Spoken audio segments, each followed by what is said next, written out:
Hello दोस्तों, कैसे हैं आप। उम्मीद करता हूँ आप अच्छे होंगे और अपनी ज़िंदगी काम में कहीं ना कहीं बिजी होंगे। तो दोस्तों, आज इस वीडियो में एक बहुत ज़्यादा ज़रूरी पॉइंट पर मैं बात करूँगा कि जिस तरीके से हमारे डिलीवरी भाई स्विगी ज़ोमाटो या अदर कोई भी हमारे भाई हैं डिलीवरी राइडर, वो पार्ट टाइम में स्विगी ज़ोमाटो या अदर किसी कंपनी में काम करते हैं और फुल टाइम में वो किसी अदर कंपनी में काम करते हैं। यानी कि एक कंपनी के साथ काम करते हुए आप पार्ट टाइम में जिस तरीके से स्विगी ज़ोमाटो में इंडिया में काम कर सकते हैं या करते हैं, उस तरीके से क्या आप गल्फ़ में या कुवैत में काम कर सकते हैं या नहीं कर सकते हैं, इन सभी पॉइंट के बारे में मैं इस वीडियो में बात करूंगा।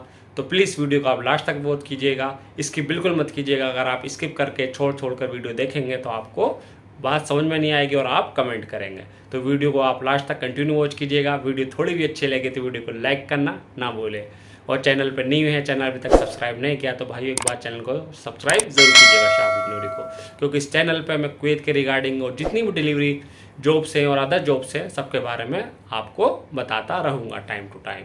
तो दोस्तों, उससे पहले मैं आपको बता देता हूँ, मैं हूँ आपका दोस्त शावेज और शाह बिजनौरी। अपने चैनल पर अपनी पूरी यूट्यूब फैमिली का कुवैत से वेलकम करता हूँ। तो विदाउट वेस्ट टाइम वीडियो को स्टार्ट कर लेते हैं। तो दोस्तों, सबसे पहले मैं आपको ये बता देता हूँ कि पहले क्या रूल्स था कुवैत के अंदर और अब क्या रूल्स है। तो सबसे पहले जो पहले रूल्स है उसकी मैं बात करता हूँ। पहले रूल्स ये था कि आप किसी भी वीज़ा में यहाँ पर आ जाइए, और वीज़ा में आने के बाद आपके पास अगर ड्राइविंग लाइसेंस है और आपके पास आईडी है, आईडी यानी कि इकामा है किसी भी कंपनी का, और आप अगर किसी डिलीवरी कंपनी में, जैसे कि मैंने तालाबाद का जिक्र करा है पिछली वीडियो में, अगर आपने वो वीडियो नहीं देखी तो उस वीडियो को मैं लिंक इस वीडियो के नीचे डिस्क्रिप्शन में दे दूँगा, कि आप पार्ट टाइम में तालाबाद में किसी भी कंपनी में जॉब कर सकते थे। यानी कि अगर आपके पास आईडी है, सिविल आईडी है, इकामा है किसी भी कंपनी का और ड्राइविंग लाइसेंस है आपका खाड़ी देश का, यानी कि गल्फ़ कंट्री का, अगर आप कुवैत में आ रहे हैं तो कुवैत का है, तो आप किसी भी कंपनी में जाएं। जिस तरीके से स्विगी ज़ोमाटो में हम ऑनलाइन प्रोसीजर होता है अप्लाई करने का, ऑफलाइन प्रोसेस होता है, इसी तरीके से यहाँ भी आप कर सकते थे। ड्राइविंग लाइसेंस प्लस आपके पास आईडी अगर वो है और किसी भी कंपनी में आप जाते हैं तो आप यहाँ तालाबाद और अदर कोई भी कंपनी आपको ज्वाइनिंग ले लेती थी पहले। और चेकिंग के टाइम पे क्या होता था, अगर कहीं भी आपकी चेकिंग होती थी बीच में, तो जो यहाँ का ट्रैफिक पुलिस है वो आपसे पकड़ के क्या मांगते थे, सिविल आईडी, आपका अपना इकामा दिखाओ, अपनी सिविल आईडी दिखाओ, प्लस आपके पास लाइसेंस है नहीं है वो दिखाओ, प्लस गाड़ी के कागजात जो नॉर्मली वहाँ भी चेक होते हैं, और आप किस कंपनी में काम कर रहे हैं। बस 2-3 जो जनरल इन्फॉर्मेशन होती हैं वो उन्होंने मांगी और आपको छोड़ दिया, कोई इशू नहीं। लेकिन अब पहले से बहुत ज़्यादा चेंजिंग आ गई है, बहुत ज़्यादा जो यहाँ रूल रेगुलेशन है स्ट्रिक्ट हो गए हैं, चेंज हो गए हैं। अब मैं करंट की बात बताता हूँ, आप ध्यान से सुनिएगा। अब क्या है, अगर आप पकड़े जाते हैं डिलीवरी के रिगार्डिंग, तो आपसे जो यहाँ की पुलिस है वो आपसे क्या क्या मांगेगी, क्या क्या चीज़ें तलब करेगी, ध्यान से सुनिएगा।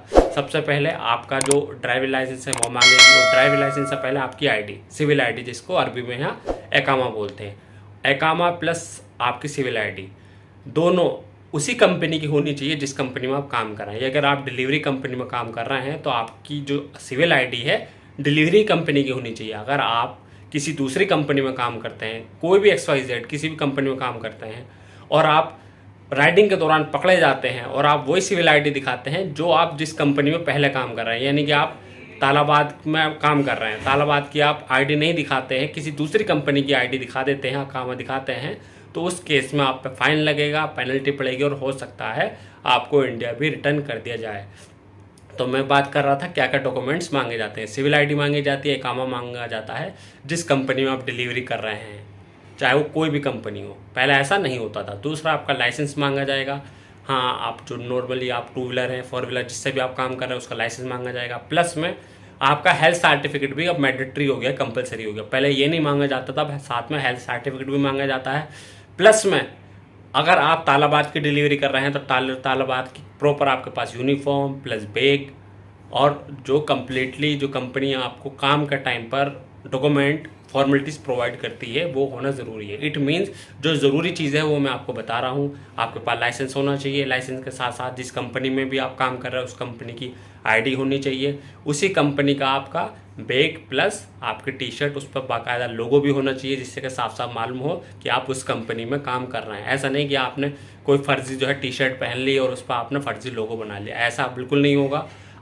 साथ में आपका हेल्थ सर्टिफिकेट भी होना चाहिए। ये चीज़ें कंपलसरी हैं। अगर इन चीज़ों में से अगर कोई भी चीज़ आपकी मिस हो जाती है और आप पकड़े जाते हैं तो आपका जो यहाँ की सिविल आईडी है, किसी भी कंपनी में काम कर रहे हैं, वो सिविल आईडी भी आपको बैंड कर दी जाएगी और हो सकता है आपको इंडिया रिटर्न कर दिया जाए।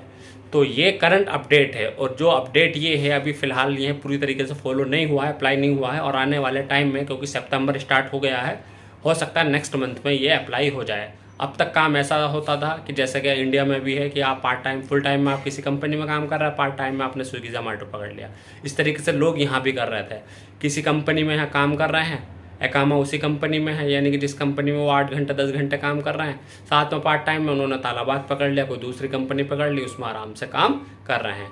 पकड़े जाते थे, पकड़े जाने पर सिविल आईडी मांगते थे। वो किसी भी कंपनी को सिविल आईडी दिखाई, लाइसेंस दिखाया, जो गाड़ी के कागजात है वो दिखाए, और वह यहाँ की पुलिस छोड़ देती थी। लेकिन अब जो है ए से लेकर जेड तक सारे डॉक्यूमेंट्स मांगती है, जैसे कि मैंने अभी पीछे ऑलरेडी बताया है। तो इन चीज़ों का आप बिल्कुल ध्यान रखिए, माइंड बिल्कुल सेट करिए। कुवैत में एक बात क्लियर है, यहाँ राइडिंग में अर्निंग बहुत है, कमाई बहुत है। इतनी कमाई है कि आप स्विगी जोमेटो की एक महीने की अर्निंग और यहाँ की एक हफ्ते की अर्निंग बराबर है। लेकिन वो अर्निंग करने के लिए, यहाँ आने के लिए क्या क्या चीज़ ज़रूर यहाँ की रिक्वायरमेंट है, क्या क्या होना चाहिए, मैं पिछली वीडियो में भी मैंने कुछ पॉइंट्स क्लियर कर रहे थे, और इस वीडियो में मैंने कुछ पॉइंट्स क्लियर कर दिए हैं। और इस तरीके से आगे मैं जैसे जैसे अपडेट आता जाएगा मैं आपको क्लियर करता चलूँगा। तो प्लीज़ आप चैनल से जुड़े रहिएगा। वीडियो अगर थोड़ी भी अच्छी लगे तो वीडियो को लाइक कीजिएगा, और चैनल पर न्यू है, चैनल सब्सक्राइब नहीं किया तो मेरे भाई चैनल ज़रूर सब्सक्राइब कर लेना। तो बस दोस्तों, ये छोटी सी नॉलेज आज मुझे इस वीडियो में शेयर करनी थी। मिलता हूँ एक लेटेस्ट अपडेट के साथ एक नई नॉलेज में। तब तक अपना ध्यान रखिए। Take care, bye, see you, all the best, bye bye.